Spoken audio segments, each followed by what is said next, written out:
के 2 रानियां थी। अब देखो इसके रानियां पूछी गई है तो यार कुछ तो स्पेशल रहा होगा।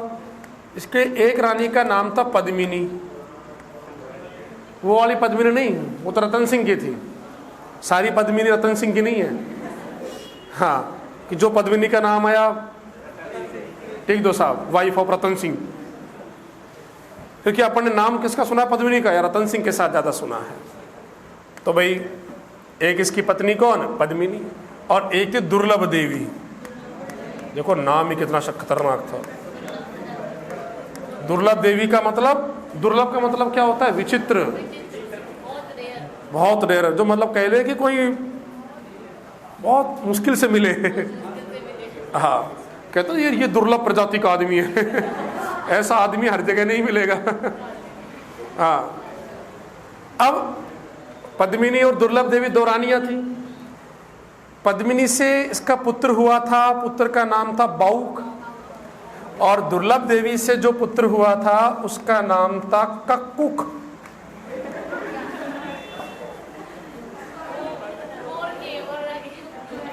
भाई इसने ये था ही था, कुक कर दिया। हाँ ठीक है यार। अब देखो कक को ज्यादा लगाव किससे था, दुर्लभ देवी से ज्यादा लगाव था। अब रानियां 2 है यार, कोई तो एक उनमें से ऐसी होगी यार जो उसको ज्यादा लगाव होगा। बराबर तो हो ही नहीं सकता, नहीं होता कहीं बराबर। अरे माँ भी अपने कहते 2 बेटों में से ही अपने पता है कि इसको ज्यादा मानते हैं। अब कहने को तो कहे कि दोनों बराबर है, लेकिन बेटों को पता लग जाता है, उनको पता लग जाता है। वो तो कहती रहेगी यार मेरे लिए सब समान है, सब समान है, पर एक तो देखो रहता ही है। अपनी भी लाइफ में कितने फ्रेंड होंगे, पर कोई एक तो बेस्ट रहता है यार, ये ज्यादा है। अब रानियां तो अपनी एक ही रहनी है, तो उसमें तो कोई वो होगा ही नहीं है। तो इनकी रानी कितनी थी, 2 थी भाई।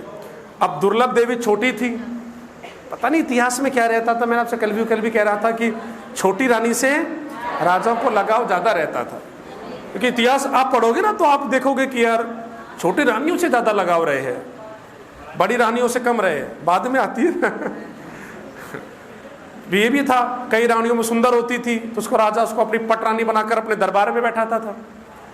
अब महिला भी इस बात को जानती थी कि यार मुझसे ज्यादा लगाव है, तो इसने भी एक दिन वचन ले लिया इससे कि देखो आप मुझे वचन दीजिए। कह दिया एक दिन, जब कक जो है बड़े खुश होंगे, आदमी होता है कभी खुश होता है यार, बड़ा खुश होता है, बड़ा हैप्पी था, और कभी खुश हो मतलब राजी राजी में कह देते बता रानी क्या चाहिए। उसने कह दिया ठीक है, मेरे पुत्र को आपके बाद राजा बनाओ, उत्तराधिकारी ये होना चाहिए, इसे घोषित कर दो।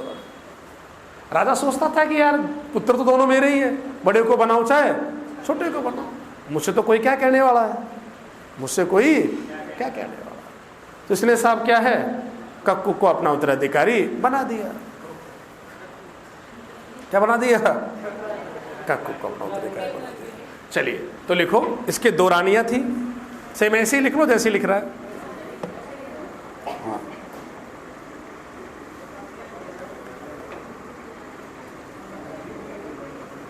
इसके 2 रानियां थी, कौन सी लिखो, एक पद्मिनी और एक कौन सी, दुर्लभ थी। लेकिन यहाँ क्या कहानी में ट्विस्ट आया था बाद में, ऐसे हुआ था, देखो बताऊं मैं आपको, पहले सुन लो चलो एक बार ना कहानी में।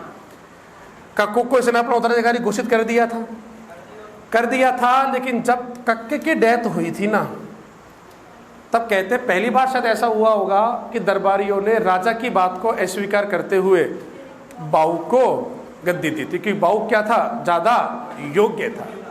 तो कक के बाद बाऊ गद्दी पर बैठा था, लेकिन बाऊ की शीघ्र ही डेथ हो गई थी, और उसकी डेथ के बाद में इसका कोई पुत्र था नहीं, तो फिर गद्दी किसको मिली, कक्कू को मिली थी। गद्दी मिलनी थी उसको। राजयोग लिखा के आया था, तुरंत तो नहीं हुई थी यार, 1-2 साल बाद।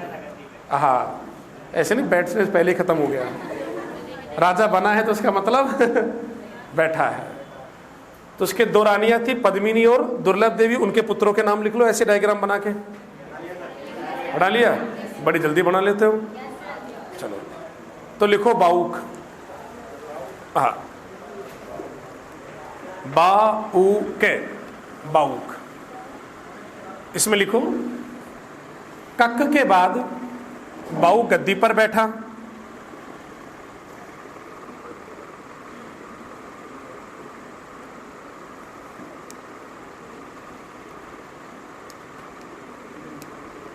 ठीक है। आगे लिखो भाई, लिखो इसने, किसने? बाऊक ने। लिखो इसने त्रिपक्षीय संघर्ष में, त्रिपक्षीय संघर्ष में, इसने त्रिपक्षीय संघर्ष में नागभट्ट द्वितीय का साथ दिया था। नागभट्ट द्वितीय का साथ दिया था, यानी उसका सहयोग किया था। द्वितीय, नागभट्ट द्वितीय आएंगे भीनमाल शाखा में। दो शाखा है ना राजस्थान में इनकी, मंडोर और भीनमाल, यानी कि गुर्जर प्रतिहार मंडोर में भी शासन कर रहे थे और भीनमाल से भी शासन कर रहे थे।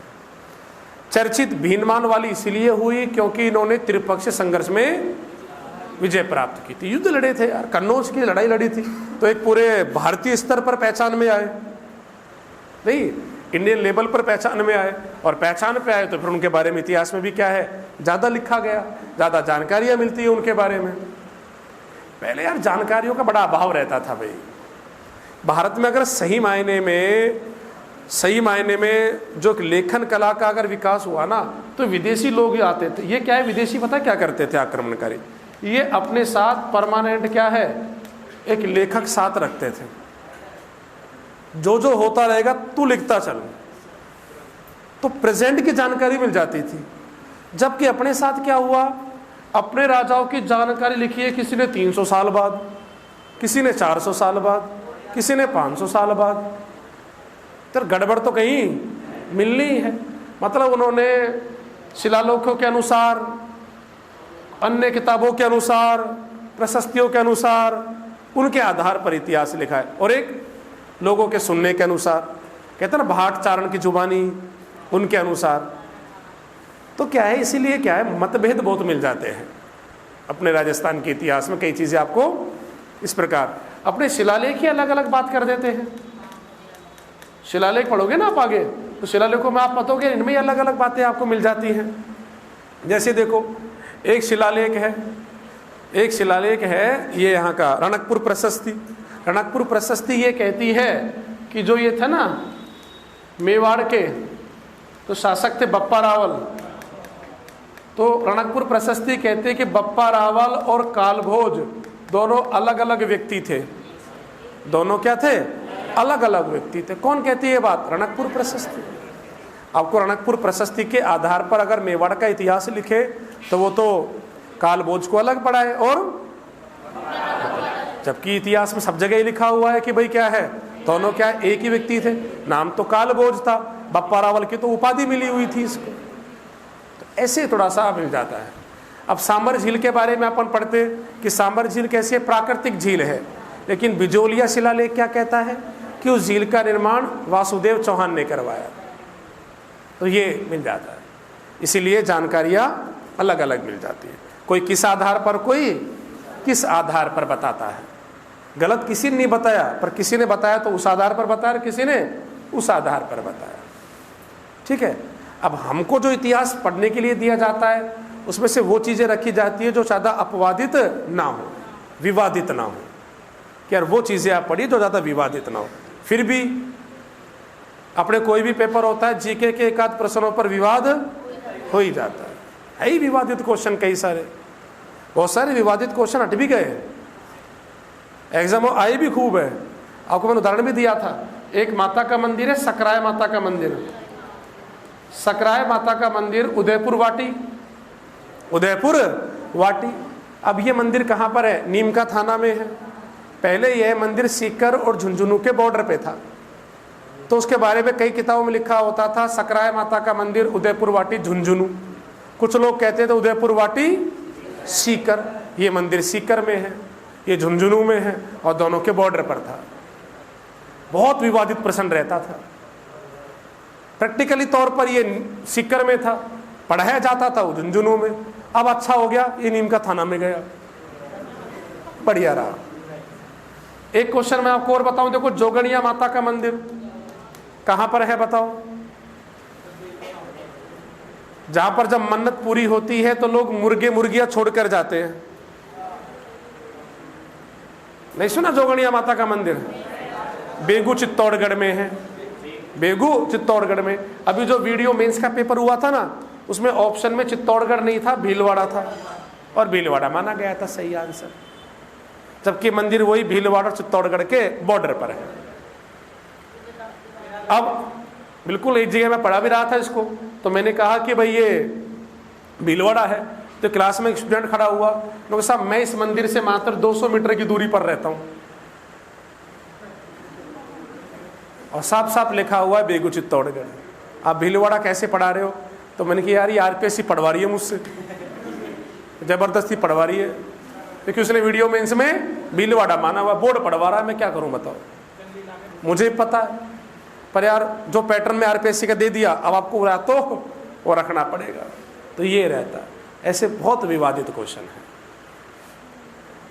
तो ऐसे आते हैं, उन पे डिस्कस भी अपन करेंगे कि यार ये ऐसा है और वैसा है, तो उन पे ज्यादा बहसबाजी नहीं करनी चाहिए। सीधा कर लो कि यार बोर्ड ने क्या माना हुआ है, बात खत्म। सही बात है, बात वही खत्म हो जाती है। अब ये कंप्यूटर अनुदेशक का पेपर हुआ था, उसमें क्वेश्चन आया था गजशाही सिक्के, गजशाही सिक्के किस रियासत में चलते हैं? भाई ये बीकानेर रियासत में चलते थे, और अनुदेशक में उसको जोधपुर रियासत मान लिया था। क्या मान लिया था? जोधपुर मान लिया था, और इस आधार पर माना था कि पहले तो जोधपुर रियासत थी, बीकानेर रियासत उसी से तो अलग हुई थी, है ना विवादित प्रश्न। अब यार क्या माने, दोनों ही ऑप्शन में दे दिया तो एक ही रखते हैं ऑप्शन में, यहाँ कम से कम जोगणिया माता के मंदिर में एक ही रखा, भीलवाड़ा। तो कई क्वेश्चन आपको ऑप्शन के अकॉर्डिंग करने पड़ेंगे। अगर ये जोगणिया माता का मंदिर चित्तौड़गढ़ भीलवाड़ा दोनों आ गया तो चित्तौड़गढ़, और नहीं आता है तो भीलवाड़ा, छोड़ के मत आना ऐसे क्वेश्चन। आपको लगे कि बोनस मिलेगा, कोई बोनस नहीं मिलेंगे ऐसे रहता है। तो ऐसे है कई क्वेश्चन ऐसे, जब तैयारी करोगे ना आगे आगे तो आपको पता लग जाएगा बहुत सारे प्रश्नों के बारे में। ठीक है, भूगोल में भी है, इतिहास में भी है, और कल्चर में भी है, ये तीनों जगह आपको मिलेंगे। हाँ ठीक, चलो आगे बढ़ते हैं। दो छोरे, बाउक और कक्कू। बाउक गद्दी पर बैठा, क्या किया बाउक ने? ठीक है, आगे लिखेंगे लाइन चेंज करते हुए, लिखो इसने सिरोही के राजा, बाउक में आप लिखेंगे इसने सिरोही के राजा मयूर को पराजित किया था। सिरोही के राजा मयूर को पराजित किया था। आगे लिखे, इसने मंडोर में शिलालेख लिखवाया, इसने मंडोर में शिलालेख लिखवाया।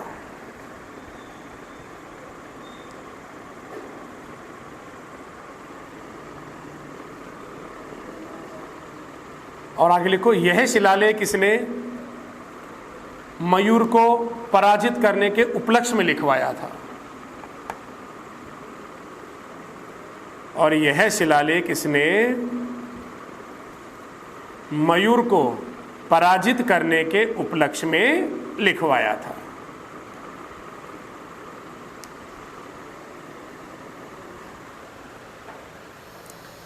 पराजित करने के उपलक्ष्य में लिखवाया था। भाई अपनी विजय की गाथा लिखवा दी, इसको मंडोर प्रशस्ति या मंडोर का अभिलेख के नाम से जाना जाता है। मयूर ने क्या मंडोर पर आक्रमण किया था, मंडोर जीतने के लिए उसने इसको हरा दिया, तो एक बड़ी उपलब्धि थी। और क्या लिखवा दिया? लिखो रे, लिखो अपने बारे में लिखो, आ जाओ लिखने वालों लिखो यार, ये दुनिया को याद रहना चाहिए, आने वाली पीढ़ी पता लगे कि यार मैंने हराया था मयूर को, मैं उस दिन हार जाता तो मेरा वंश आगे नहीं बढ़ता, अरे तुम पैदा ही ना होते। तुम हो क्यों? क्योंकि मैंने मयूर को हराया था। मैं नहीं हराता तो ये मंडोर आपको कभी ना मिलता। जो आप राजभोग कर रहे हो ना, वो नहीं कर रहे होते अगर मैं राजा ना होता तो। कितनी बड़ी बात है, तुमको पता लगनी चाहिए। तो इसलिए क्या है, ये लिखवाया करते थे। आगे लिखो, बाउक की मृत्यु के बाद कक्कुक गद्दी पर बैठा। बाउक की मृत्यु के बाद कक्कुक गद्दी पर बैठा।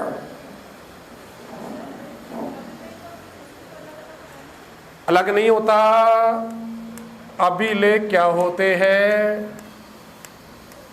अभिलेखों का देखो, जब किसी शिलालेखों पर या बड़ी बड़ी शिलाओं पर या स्तंभों पर या गुफाओं में या दीवारों में जो लेख लिखवाए जाते थे उनको कहते हैं क्या? अभिलेख। अभिलेखों का अध्ययन करना कहलाता है एपिग्राफी। ठीक है। अब वो अभिलेख जिसमें किसी की प्रशंसा लिखी होती है उसको कहते हैं प्रशस्ति। अब वो प्रशंसा शिला पर भी हो सकती है, स्तंभ पर भी हो सकती है और गुफाओं में भी लिखा सकते हैं। ठीक है, ठीक।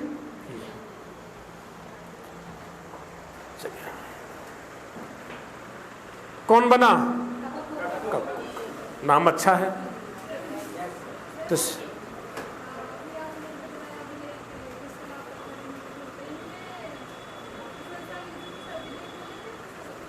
प्रशस्ति। अगर कोई अभिलेख किसी की प्रशंसा में लिखा गया है तो प्रशस्ति बोलेंगे। और एक भाई सब कुछ लिखा गया है, प्रशंसा भी है, हार जीत सब कुछ लिखा गया है, तो फिर वो केवल अभिलेख हो। अब इसने मंडोर शिलालेख लिखवाया, अब ये शिलालेख प्रशस्ति भी कहलाता है, लिखा तो शिला पर ही है, तो उसको मंडोर शिलालेख भी कह लो चाहे मंडोर प्रशस्ति कह लो। ये समझे? समझ गई? समझ जानी चाहिए जल्दी। तो लिखें कक्कुक। कक्कुक में लिखो, हाँ इसमें लिखो भाई, इसे उद्योतन सूरी ने, उद्योतन सूरी का नाम जानते हो? नाम उद्योतन सूरी है, क्यों नहीं जानते? इसने ग्रंथ लिखा था कुवलय माला। तो लिखो, उद्योतन सूरी ने अपने ग्रंथ कुवलय माला में, उद्योतन सूरी ने अपने ग्रंथ कुवलय माला में इसे प्रतिहार वंश का कर्ण कहा था। इसे प्रतिहार वंश का कर्ण कहा था। कर्ण इतिहास में क्यों फेमस था? दानवीर। उससे बड़ा दानवीर कोई था ही नहीं, ऐसा कहते हैं।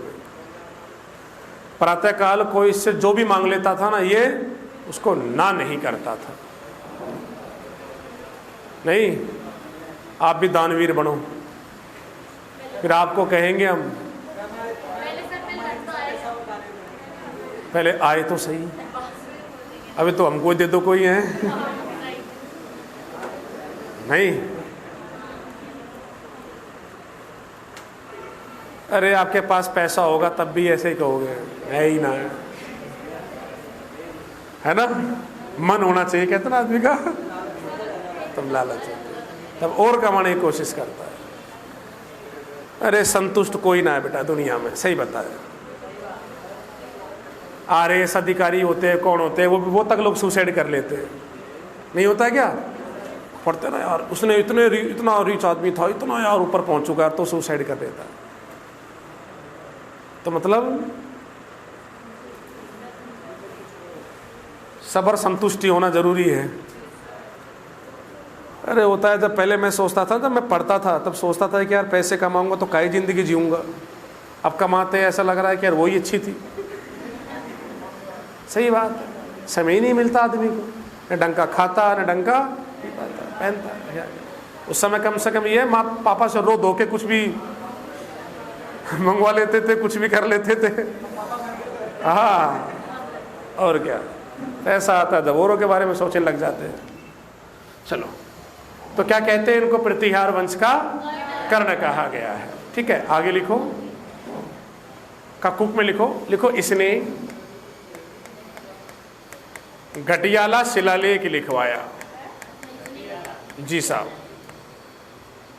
मगर ना आगे जब पढ़ोगे सारी जानकारी आ जाएगी इतिहास में धीरे धीरे। इसने घटियाला शिलालेख लिखवाया आज जोधपुर में। इसने घटियाला शिलालेख लिखवाया था भाई, बड़ा इंपॉर्टेंट है घटियाला शिलालेख। एक तो ये वैष्णव संप्रदाय की जानकारी भी देता है, साथ ही साथ और भी ये, एक तो सबसे बड़ी बात राजस्थान में सती प्रथा की जानकारी देने